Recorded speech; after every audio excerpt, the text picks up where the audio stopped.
what would you do to achieve more equity in housing and health care for Inuit?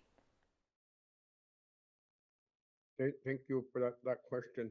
Uh, for housing, we have spent a substantial amount of time and money uh, planning for the delivery of the Nunavut Inuit Housing Action Plan uh, to questions we already understand, that we already know.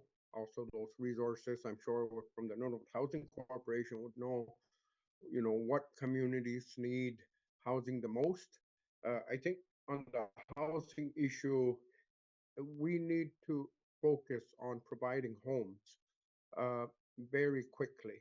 One of the ideas I've tossed around was to build already made tiny homes to bridge uh, the gap, uh, to provide tiny homes to Inuit uh, while we build sustainable housing. Uh, and for healthcare, we experienced this as a family not long ago, where when Inuit are medevac down south from the communities, uh, they end up waiting in the emergency rooms for hours and hours. I think one of the things we can do to help that is as soon as a doctor or a physician in Nunavut it calls for a medevac, patients from Nunavut should be put on that waiting list in the emergency rooms right away. And that's just one of them. Um, and then there's also mental health. Uh, I've been very happy to see more and more Inuit are graduating from social work programs, and I've experienced when we go to counseling or call in for mental health that the workers rotate frequently. So we end up having to relive the trauma that we're trying to deal with when we're working with new mental health professionals. And one of the things that the Iqaluit Hydrofiber Link stands for is video health into the smaller communities. There's technology out now, like such as what we're using, that we don't need to wait till every community is connected um, to high-speed internet. We can start doing that now. There is growing interest in the North, both militarily and economically.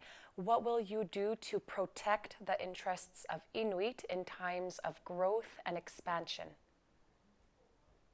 And thank you for that. I think what we need to do at NTI uh, throughout all these changes is to implement minimum standards for all the regions to follow. Currently, NTI manages subsurface rights, that's underground, and the regional Inuit associations manage the surface rights on Inuit owned land.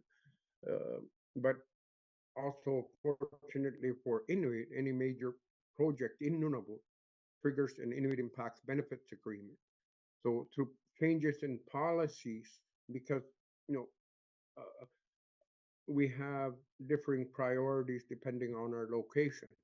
For Kivalek, it's the Kamanakayot Caribou calving grounds, water crossings, fresh water for Kitakmute and Kitaktaluk. It could be different, uh, but if NTI would formalize uh, policies that cover the whole territory to minimum requirements to ensure that we are able to develop our land and Nunavut with with Inuit priorities at the forefront of every decision.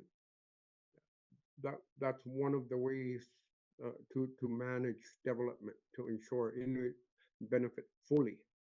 Also, one of the things that we can do in learning from other parts of the North and the world, I'm sure, is to ensure that we retain some of the raw materials eh, that are mined in Nunavut to build factories. Um, for example, keeping some of the gold that's mined in Nunavut uh, taking it into communities where they could make jewelry or iron ore in Iqaluit. Why are we shipping large raw ore out of the territory? We can, start making things out of steel right here in Nunavut.